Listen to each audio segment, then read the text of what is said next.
Quando tinha apenas 9 anos, Robert e seu amigo de infância, Mike, não foram chamados para passar um fim de semana na casa de praia de um colega de classe, simplesmente porque eram pobres. Robert voltou para casa inconformado e perguntou ao pai o que deveria fazer para se tornar rico. A única resposta que recebeu foi: "Você precisa aprender a ganhar mais dinheiro." Mesmo tão jovem, Robert percebeu que esse conselho não seria suficiente para alcançar a riqueza. O pai de Robert, a quem ele chama de pai pobre, era professor, tinha um bom salário, mas sempre enfrentava dificuldades financeiras. Vendo a determinação de Robert e Mike em aprender sobre como conquistar prosperidade, o pai pobre aconselhou o filho a conversar com o pai de Mike, a quem Robert passaria a chamar de pai rico. Tanto Robert quanto Mike ficaram admirados com essa sugestão, pois naquela época o pai rico ainda não tinha fortuna. Além disso, ele nem sequer havia concluído a 8ª série, embora já estivesse à frente de diferentes negócios bem-sucedidos. Mesmo assim, os garotos decidiram procurá-lo. No dia marcado, o pai rico perguntou se eles estavam realmente prontos para aprender sobre dinheiro. Animados, eles confirmaram com a cabeça. Então ele fez uma proposta: ensinaria os dois a respeito de finanças, mas não em uma sala de aula. A condição era que trabalhassem para ele. Se quisessem apenas ouvir como faziam na escola, estariam perdendo tempo. Mas se estivessem dispostos a aprender pela prática, poderiam crescer muito mais rápido. Robert pensou em fazer uma pergunta, mas não teve chance. O pai rico foi direto. Disse que, se não tomassem uma decisão logo, nunca entenderiam como o dinheiro funcionava. Explicou que as oportunidades aparecem e desaparecem, e saber decidir rápido é uma habilidade essencial. Robert e Mike se entreolharam e aceitaram a proposta. O pai rico ficou satisfeito e disse que pagaria 10 centavos por hora para trabalhar em 3 horas todos os sábados. Mesmo tendo um jogo de softball marcado, Robert preferiu trabalhar. Ele sabia que aquela chance não podia ser desperdiçada. Assim, os dois começaram a ajudar a senhora Martin, funcionária do pai rico, responsável por um pequeno mercado de bairro. Era uma mercearia simples, onde os clientes compravam leite, pão, manteiga e cigarros. O problema é que a loja não tinha ar-condicionado e as portas precisavam ficar abertas. Toda vez que um carro passava, a poeira invadia o local. O serviço deles era retirar as latas das prateleiras, limpá-las e recolocá-las em ordem. Era um trabalho monótono, mas a cada sábado recebiam 30 centavos pelos 3 turnos. O pagamento não era nada animador. 10 centavos não compravam muito naquela época. Eles só aceitaram porque estavam determinados a aprender. Porém, após 3 semanas, Robert já estava desanimado. Sentia-se como um escravo, trabalhando duro por quase nada, e não tinha visto o pai rico desde o primeiro encontro. Na 4ª semana, durante a pausa do almoço, disse a Mike que iria pedir demissão. Para ele, a escola já era entediante o bastante. Gastar o sábado com aquele serviço inútil era demais. Para sua surpresa, Mike sorriu e contou que seu pai já esperava que isso acontecesse.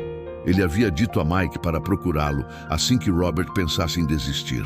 Robert ficou intrigado, mas Mike explicou que seu pai ensinava de uma forma diferente, sem dar aulas teóricas nem palestras. Ele usava a própria experiência como método. Robert, curioso, concordou em encontrar o pai rico no sábado seguinte. Enquanto isso, até o pai pobre ficou irritado com o pai rico e aconselhou o filho a exigir um aumento de pelo menos 25 centavos por hora, ou então sair do emprego. No sábado, Robert foi até a casa de Mike, mas precisou esperar 45 minutos antes que o pai rico aparecesse. Impaciente, Robert reclamou que ele não havia cumprido a promessa. Tinha dito que iria ensiná-los se trabalhassem para ele, mas até então nada tinha acontecido. Chamou-o de ganancioso e acusou-o de não respeitar seus funcionários. O pai rico, então, perguntou se ensinar significava apenas falar ou dar palestras. Robert balançou a cabeça, afirmando que sim.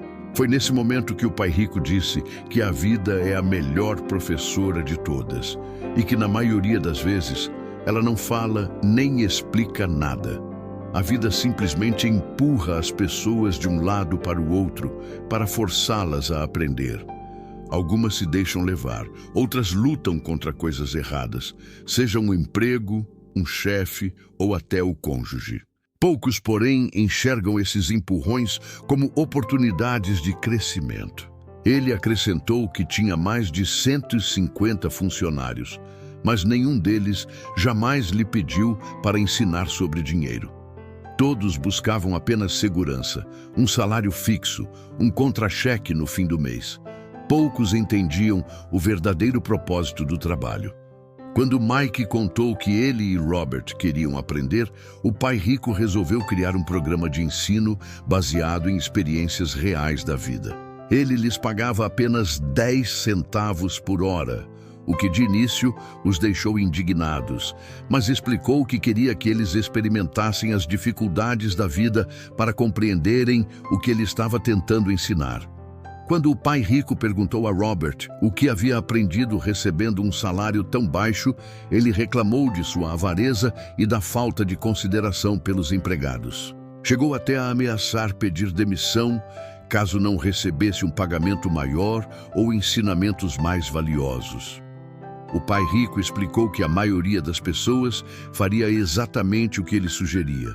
Desistiria e procuraria um emprego com remuneração mais alta. No entanto, isso geralmente não resolveria seus dilemas. Ele queria que Robert percebesse que acreditar que mais dinheiro eliminaria seus problemas não era a resposta.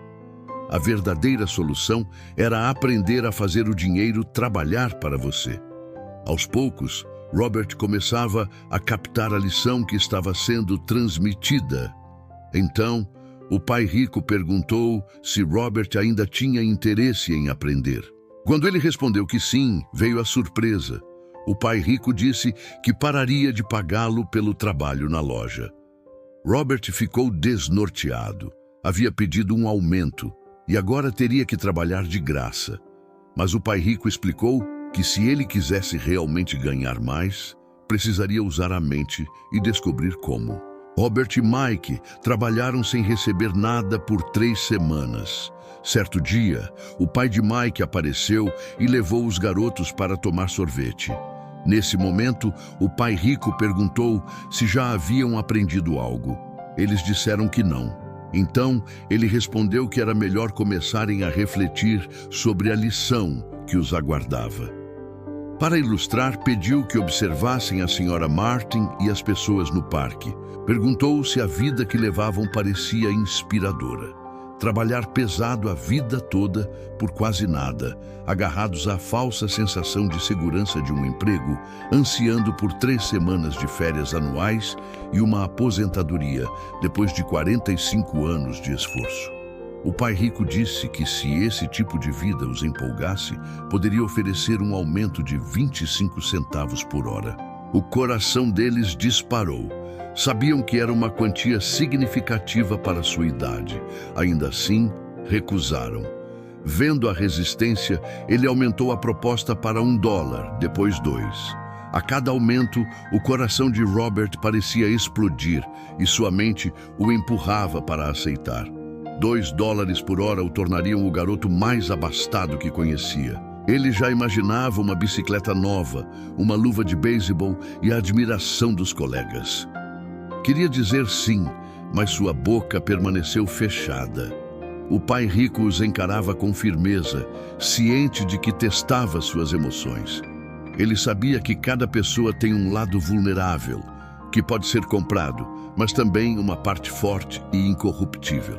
A questão era qual delas prevaleceria. Então fez uma oferta final, $5 por hora. Subitamente, as expressões dos meninos mudaram. A ansiedade deu lugar à tranquilidade. Era como se a tentação tivesse desaparecido. Sentiram que a parte frágil e carente da alma se calou, e a parte que não tinha preço assumiu o controle. O pai rico disse que isso era bom, pois a maioria das pessoas tem um preço, sendo dominadas pelo medo e pela cobiça. O receio de ficar sem dinheiro as leva a trabalhar duro por um salário. Quando o recebem, a ambição desperta, desejando mais coisas, o que cria a necessidade de ainda mais dinheiro. Isso as faz gastar mais e trabalhar mais. A famosa corrida dos ratos. Mike então perguntou se havia outro caminho. O pai rico respondeu que sim, mas que poucos conhecem e que eles aprenderiam trabalhando com ele de graça. Mike pediu uma dica e ele revelou: o primeiro passo é dizer a verdade. Quando questionado sobre qual verdade, respondeu que era a respeito do que realmente sentiam. Deveriam admitir isso para si mesmos, não para os outros. O pai rico explicou que duvidava que os empregados dele fossem capazes de encarar sua própria verdade. Em vez disso, viviam dominados pelo medo da falta de dinheiro e reagiam de maneira emocional, não racional. Não enfrentavam seus temores e, por isso, suas emoções controlavam suas mentes. Trabalham incessantemente, acreditando que o dinheiro acalmaria seus medos, mas isso nunca acontece. O dinheiro passa a governar suas emoções e até suas vidas, mas eles não aceitam essa realidade. Ele alertou os garotos a evitarem essa armadilha, lembrando que ser rico não elimina o problema. Quando perguntaram o porquê, ele explicou que existe outra emoção-chave: o desejo. As pessoas anseiam por coisas melhores, mais bonitas ou excitantes. Muitas trabalham apenas para conquistar bens, acreditando que isso trará felicidade, mas a alegria do dinheiro é passageira. Na verdade, muitos ricos continuam sendo movidos pelo medo. Acreditam que o dinheiro lhes dará segurança, mas acabam aterrorizados com a possibilidade de perder tudo, ficando ainda mais aflitos do que eram quando pobres. As emoções frequentemente dominam o pensamento humano e o medo leva a decisões que não atacam a causa real dos problemas. Por exemplo, quando alguém sente receio de não ter dinheiro suficiente, pode imaginar que conseguir um emprego seja a única saída. Mas, na verdade, o trabalho é apenas uma solução momentânea para um problema de longo prazo. É fundamental aprender a raciocinar por conta própria e não permitir que nossas emoções nos dominem. O pai rico disse que viu esperança quando os dois garotos aceitaram trabalhar sem receber e também deram o primeiro passo ao resistirem às emoções e à tentação de ganhar um salário maior por hora. Eles estavam aprendendo a pensar, mesmo estando cheios de sentimentos. Ele recomendou que continuassem trabalhando e explicou que quanto mais cedo esquecessem a necessidade de um contra-cheque, mais simples seria sua vida adulta. Incentivou-os a continuar usando a mente, mesmo atuando sem pagamento, pois logo descobririam formas de gerar renda muito além do que ele poderia pagar. Assim, seriam capazes de enxergar oportunidades que a maioria não perceberia. No instante em que identificassem uma chance, poderiam aproveitá-la pelo resto da vida. Os meninos seguiram as instruções do pai rico e logo perceberam a possibilidade de montar uma pequena biblioteca, onde as crianças pagariam uma taxa de entrada para ler quantos gibis quisessem. Eles colocaram a irmã mais nova de Mike como bibliotecária-chefe, e ela cobrava alguns centavos de cada visitante. Era uma barganha para as crianças, já que uma revista em quadrinhos custava 10 centavos cada, mas ali podiam ler 5 ou 6 em 2 horas. Robert e Mike lucraram, em média, $9,50 por semana durante 3 meses. Pagavam à irmã $1 semanal e ainda permitiam que ela lesse gratuitamente. A biblioteca precisou ser fechada após uma confusão que ocorreu no local. Mas nesse período, eles já haviam aprendido como fazer o dinheiro trabalhar por eles, mesmo quando não estavam fisicamente presentes. Assimilaram a primeira lição. Os ricos não trabalham por dinheiro. Estavam prontos para avançar e o pai de Mike estava disposto a mostrar a segunda lição. Lição 2. Por que aprender educação financeira? Quando alguém pergunta a Robert por onde começar para enriquecer, ele dá a mesma resposta que recebeu de seu pai rico. Se você deseja ser rico, precisa ser alfabetizado financeiramente. A contabilidade, por exemplo, pode parecer uma disciplina entediante e complicada, mas é absolutamente essencial para a prosperidade financeira. Para facilitar, o pai rico simplificava com figuras e linguagem acessível ao ensinar os garotos. Uma das primeiras coisas que explicou a Robert e Mike foi a diferença entre um ativo e um passivo. Ele disse: se você quer ficar rico, só precisa adquirir ativos. Isso é tudo o que precisa saber. Apesar da simplicidade, muita gente não entende esse princípio. Quando ouviram pela primeira vez, Robert e Mike acharam que ele estava brincando, porque o conceito era extremamente simples. Pensaram: se é tão fácil, como os adultos não entendem? Então todos não deveriam ser ricos? Mas o problema é que a maioria foi instruída de maneira diferente por banqueiros, consultores financeiros e outros. E por isso precisa desaprender o que pensa saber. É assim que muitos acabam comprando passivos, acreditando que são ativos. Robert usa definições simples. Ativo é algo que coloca dinheiro no seu bolso. Passivo é algo que tira dinheiro do seu bolso. No fluxo de caixa de um ativo, a parte de cima do diagrama representa a demonstração de resultados, também conhecida como demonstração de lucros ou prejuízos. Ali aparecem receitas e despesas, o dinheiro que entra e o que sai. Já a parte de baixo é o balanço patrimonial, que deve equilibrar ativos e passivos. Os ativos aumentam sua renda porque colocam dinheiro no seu bolso. Por exemplo, se você tem uma casa e a aluga, ela é um ativo, pois gera renda mensal. Já no fluxo de caixa de um passivo, acontece o oposto. Ele retira dinheiro do seu bolso. Por isso, se você deseja enriquecer, precisa evitar passivos e, em vez disso, acumular mais ativos. Com esses diagramas simples, é possível identificar facilmente como cada pessoa administra seu dinheiro. Robert observa que muitos endividados acreditam que a resposta para seus problemas é ganhar mais. Só que mais dinheiro, muitas vezes, não resolve e pode até piorar a situação. É por isso que tantas pessoas que recebem ganhos repentinos, como na loteria ou em heranças, perdem tudo rapidamente. Um aumento no caixa geralmente resulta apenas em aumento dos gastos. O que falta à maioria é educação financeira. Por isso, mesmo profissionais bem-sucedidos podem enfrentar dificuldades com dinheiro. Eles aprendem a gerar renda, mas não a administrá-la. Alguém pode ser brilhante intelectualmente e ainda assim ser analfabeto no campo das finanças.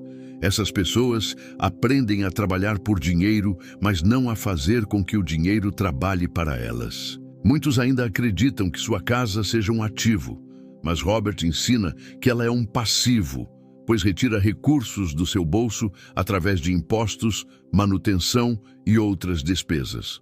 Isso não significa que você não deva comprar uma casa. Pode, é claro, mas deve entender sua verdadeira classificação. Mas primeiro, adquira ativos que gerem fluxo de caixa suficiente para pagar a casa. Robert afirma que, se você deseja enriquecer, tudo o que precisa fazer é comprar mais ativos que produzam renda e manter seus passivos e gastos sob controle. E quando você saberá que possui riqueza de fato? Robert utiliza a seguinte definição: riqueza é a capacidade de uma pessoa sobreviver por determinado número de dias no futuro. Em outras palavras, se eu parar de trabalhar hoje, por quanto tempo conseguirei me sustentar? Outra forma de descrever riqueza é a proporção entre o fluxo de caixa da coluna de receitas e o da coluna de despesas. Quando seus ativos geram renda suficiente para cobrir suas despesas, você é rico, ainda que não pareça. Lição 3. Cuide de seus próprios negócios. Um amigo de Robert participou de uma palestra de Ray Kroc, fundador do McDonald's, na Universidade do Texas, em 1974. Após a apresentação, Ray se juntou aos alunos em seu ponto de encontro favorito para tomar uma cerveja. Ele perguntou aos estudantes em que ramo achavam que ele trabalhava. No começo, riram e responderam que, obviamente, ele vendia hambúrgueres. Mas Ray os corrigiu. Disse que não estava no negócio de sanduíches, mas sim no setor imobiliário. Ele entendia que os terrenos e as localizações de cada franquia eram o fator essencial de seu êxito. Hoje, o McDonald's é o maior proprietário individual de imóveis do mundo, possuindo alguns dos cruzamentos e esquinas mais valiosos do planeta. Existe uma diferença significativa entre a profissão de alguém e o seu verdadeiro negócio. Muitas vezes, Robert pergunta às pessoas: "Como está o seu negócio?" E elas respondem: "Sou bancário." Então ele questiona: "Você é dono de um banco?" E geralmente respondem: "Não, eu apenas trabalho lá." Nesse caso, confundem a carreira com o negócio. Sua ocupação pode ser bancário, mas ainda assim não possuem um banco. Inúmeras pessoas passam a vida trabalhando para outros, para seus chefes, para o governo ao pagarem impostos e para os bancos quando arcam com hipotecas e financiamentos.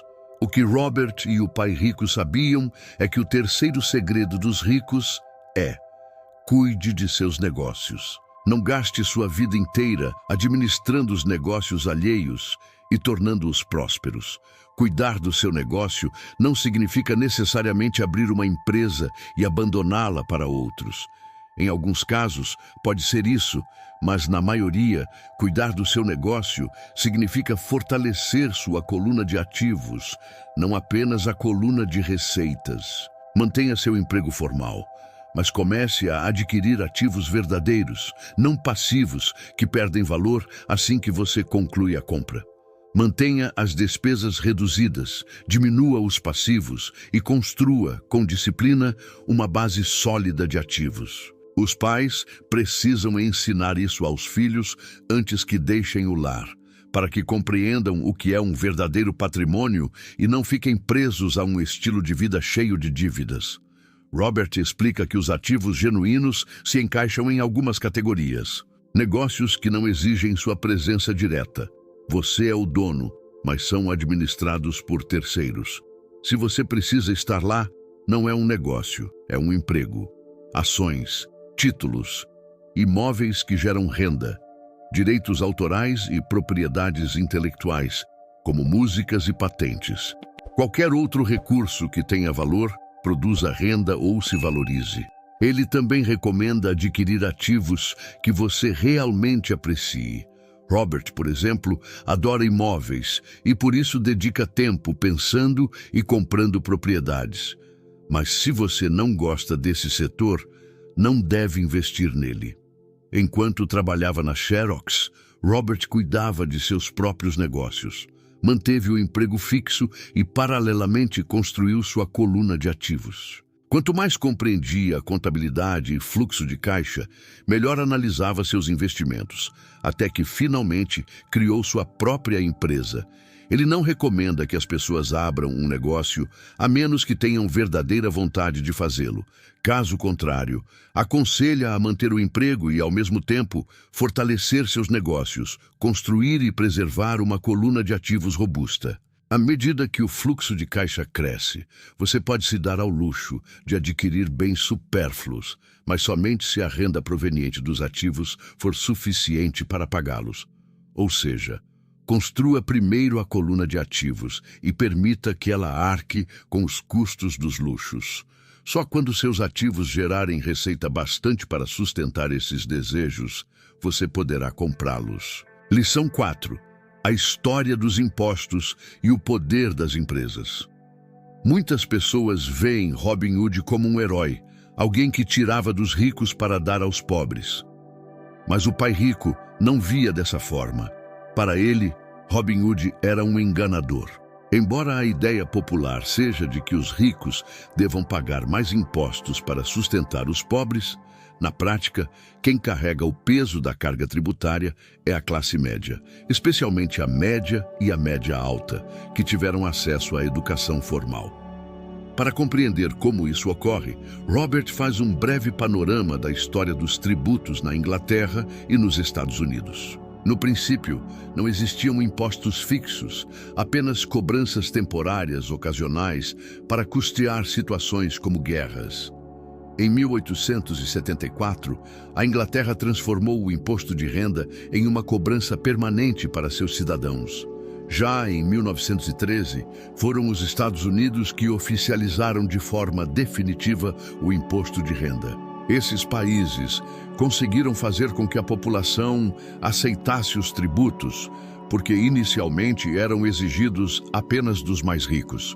Contudo, ainda que o imposto de renda tivesse surgido com a intenção de penalizar os abastados, no fim, acabou prejudicando justamente aqueles que aprovaram sua existência, os pobres e a classe média.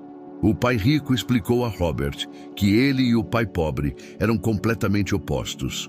O pai pobre, como servidor público, era recompensado se aumentasse gastos e contratasse mais funcionários, expandindo sua repartição.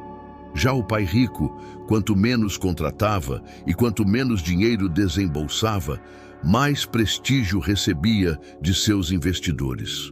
O pai pobre acreditava de fato que o governo deveria ser responsável por ajudar os necessitados. Para Robert, era um grande desafio trabalhar para um dos maiores capitalistas da cidade e depois voltar para casa de um importante funcionário do governo. Não era simples saber em qual pai acreditar. Porém, com o tempo, enquanto estudava a trajetória dos tributos, Robert percebeu uma visão interessante. À medida que a fome do governo por recursos aumentava, logo seria inevitável que os impostos passassem a atingir a classe média e, em seguida, se estendessem às classes cada vez mais baixas. Os ricos, por outro lado, enxergaram nisso uma oportunidade, pois não jogavam segundo as mesmas regras. As corporações, que haviam se popularizado na época dos navios à vela, ofereciam uma forma de escapar dos tributos. Compreender a estrutura legal das corporações deu aos ricos uma enorme vantagem, permitindo-lhes serem mais astutos que os intelectuais. Uma corporação nada mais é que um documento legal que cria uma entidade jurídica. Não é algo físico, não é uma fábrica nem um grupo de pessoas, mas possibilita uma alíquota de imposto de renda inferior à dos indivíduos. Por esse motivo, a maioria dos ricos ao redor do mundo paga pouco ou quase nenhum imposto. Tentativas de punir os abastados raramente funcionam, pois eles sempre encontram maneiras de reduzir sua carga tributária. Lição 5. Os ricos criam dinheiro. A mente é o maior ativo de todos. Se for treinada da maneira correta, pode gerar milhões a partir de uma simples ideia ou de um bom negócio. Ao elevar sua inteligência financeira, você começará a enxergar oportunidades que os outros ignoram. Em outras palavras, você passará a criar dinheiro. Por exemplo, no início da década de 1990, a economia do estado do Arizona, nos Estados Unidos, estava em crise. Enquanto muitos estavam assustados e inseguros, Robert e sua esposa Kim obtiveram ótimos ganhos. Robert cita o caso da compra de uma casa avaliada em $75 mil, adquirida por apenas $20 mil.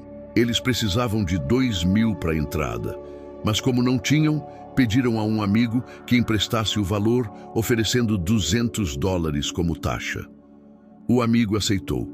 Enquanto a compra era processada, Robert anunciou a mesma casa de $75 mil por apenas $60 mil, sem exigir entrada. Assim que o imóvel foi oficialmente transferido, ele o vendeu em poucos minutos, criando $40 mil praticamente do nada. Esse exemplo ilustra como ideias podem gerar centenas de milhares de dólares se você aprimorar sua educação financeira e souber enxergar o que os outros deixam passar. Robert ensina que os mercados sobem e descem, Os investimentos aparecem e desaparecem, mas o mundo está sempre trazendo oportunidades únicas. A questão é se você será capaz de identificá-las. Quanto mais você desenvolver seu QI financeiro, o que exige tempo, mais oportunidades surgirão. Há muitas mudanças em andamento no mundo e aprimorar sua inteligência financeira permite enxergar esse futuro de transformações sob a ótica da motivação, não do medo. Assim, você verá as oportunidades e tomará iniciativa, ao contrário daqueles que deixam o medo paralisá-los enquanto observam os mais ousados avançarem. Por exemplo, no passado, a terra era sinônimo de riqueza. Séculos depois, a riqueza estava nas fábricas e na produção. Hoje, ela está na informação. Mas a informação circula pelo planeta na velocidade da luz. E esse processo será cada vez mais acelerado e impactante. Lição 6. Trabalhe para aprender, não apenas por dinheiro. Alguns anos atrás, Robert foi entrevistado em Singapura por uma jornalista que, durante a conversa, confessou sonhar em se tornar uma autora de best-sellers como ele. Apesar disso, seus romances, embora considerados excelentes por todos, nunca tiveram grandes vendas. Robert sugeriu que ela fizesse um curso de vendas, mas a repórter se ofendeu, afirmando que tinha mestrado em literatura inglesa e não via como aprender a vender poderia ajudá-la. Na verdade, ela detestava vendedores. Quando Robert destacou que ele era um autor mais vendido e não um autor mais bem escrito, ela respondeu que jamais se rebaixaria a aprender técnicas de vendas, encerrando a entrevista. Muitas pessoas talentosas vivem esse mesmo dilema. Como disse um consultor de negócios, elas estão a apenas uma habilidade de alcançar a grandeza. No caso do dinheiro, a única competência que a maioria conhece é trabalhar duro. Se aquela jornalista tivesse feito cursos de vendas e conseguido experiência em uma agência de publicidade, teria aprendido muito sobre como vender. E poderia usar esse conhecimento para alavancar seus romances. Quando Robert lançou seu primeiro livro, Empreendedorismo não se aprende na escola. Um editor sugeriu mudar o título para A Economia da Educação. Robert, porém, sabia que esse título não venderia bem. Mesmo sendo a favor da educação, optou por um título provocativo, porque sabia que chamaria a atenção da mídia. E funcionou. O pai rico sempre incentivou Robert a aprender um pouco sobre muitas coisas. Por isso, Robert e seu amigo Mike trabalharam em diversos empregos enquanto cresciam, acumulando uma ampla gama de experiências. A maioria das pessoas trabalha arduamente para conquistar um emprego estável, focando em salários e vantagens imediatas. No entanto, o que elas realmente deveriam buscar é um trabalho que as ensine as competências necessárias. Robert recomenda uma visão de longo prazo. Em vez de apenas trabalhar por dinheiro e segurança, é melhor procurar um segundo emprego para adquirir uma nova habilidade. Muitos resistem a isso porque não se sentem prontos para a mudança, mas é como ir para a academia. No começo você precisa se convencer a começar, mas no final fica satisfeito por ter feito o esforço. O pai pobre queria que Robert se especializasse, embora isso não tivesse dado certo em sua própria trajetória. Ele nunca compreendeu que quanto mais especializado alguém se torna, mais limitado e dependente daquela área fica. Já o pai rico, por sua vez, incentivava Robert e Mike a se prepararem, aprendendo sobre diferentes aspectos do mundo dos negócios. Segundo Robert, as principais competências para o sucesso são administração do fluxo de caixa, gestão de sistemas, gestão de pessoas. E entre as habilidades especializadas mais valiosas estão as de vendas e marketing. Por isso, Robert participa constantemente de cursos e treinamentos para ampliar seu conhecimento. Lição 7. Superando obstáculos. Existem 4 grandes motivos pelos quais muitas pessoas não conseguem desenvolver um fluxo de caixa sólido, mesmo tendo algum conhecimento financeiro. São eles: medo, ceticismo, preguiça maus hábitos. Vamos analisar cada um deles, enfrentando o medo. Ninguém gosta de perder dinheiro. As únicas pessoas que nunca perderam investindo são aquelas que jamais arriscaram. Todos têm receio de perder, mas a diferença está em como lidam com esse medo e com as derrotas. O que distingue os ricos dos pobres é justamente a forma de encarar esse sentimento. Robert afirma: nunca conheci uma pessoa rica que não tenha perdido dinheiro, mas elas não permitem que o medo as tire do jogo. A maioria joga apenas para não perder, quando na verdade deveria jogar para ganhar. Por isso, tantos enfrentam dificuldades financeiras. Muitos mantêm um portfólio seguro, equilibrado e sensato, o que não é ruim, mas isso não garante grandes ganhos. Investidores bem-sucedidos não pensam assim. É necessário, no início, correr certos riscos, colocar seus ovos em algumas cestas e dedicar-se a elas. Superando o ceticismo, seja a dúvida interna ou a dúvida imposta por terceiros, muitas vezes deixamos que ela nos paralise. Jogamos pelo caminho mais seguro e deixamos as oportunidades escaparem. Robert conta a história de um amigo que quase comprou um imóvel por um excelente preço, mas desistiu no último instante porque um vizinho, que nem sequer era investidor, disse que era um mau negócio. Se tivesse ido em frente, teria dobrado o capital investido e iniciado sua jornada rumo à liberdade financeira. O pai rico costumava dizer: os cínicos criticam, os vencedores analisam. Enquanto os céticos ficam presos às dúvidas, os vencedores mantêm os olhos abertos e percebem as oportunidades que os demais ignoram. Por exemplo, sempre que Robert fala sobre investir em imóveis, muitas pessoas respondem: não quero consertar banheiros ou não quero lidar com inquilinos. Elas focam nos problemas e é justamente isso que as mantém presas à escassez. Superando a preguiça. Qual é o antídoto contra a preguiça? Um pouco de ambição. Isso pode soar estranho, pois muitos de nós fomos ensinados a ver a ganância como algo ruim. Mas, em vez de dizer "não posso pagar", mude a mentalidade para "como posso pagar". Essa simples mudança de perspectiva abre a mente e a força a buscar soluções criativas.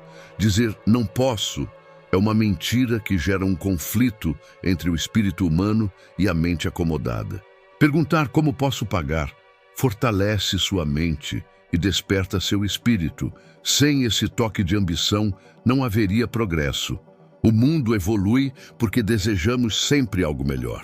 Estudamos, trabalhamos e criamos novas coisas movidos por esse desejo. Claro que o excesso de ganância é prejudicial, mas uma dose saudável é motivadora. Superando maus hábitos. O sucesso também exige bons hábitos. O pai pobre sempre pagava a todos primeiro e a si mesmo por último, e quase nunca sobrava. Já o pai rico tinha o hábito de pagar a si mesmo primeiro, mesmo com pouco dinheiro. Ele sabia que os credores e o governo reclamariam se não recebessem, e isso o forçava a encontrar novas fontes de renda. Esse tipo de pressão o impulsionava a crescer. Se deixasse para se pagar por último, não sentiria a necessidade de buscar soluções. E assim, Robert resume que muitos dos conceitos apresentados ao longo do livro estão interligados. Se você deseja aprofundar ainda mais, pode explorar seus outros títulos, todos cheios de lições práticas sobre finanças e mentalidade. Obrigado por acompanhar até aqui. Se você gostou deste vídeo, deixe seu like. Se inscreva no canal e ative as notificações para não perder nenhum conteúdo deste canal. Clique no card que aparece aí na sua tela e assista o nosso próximo vídeo.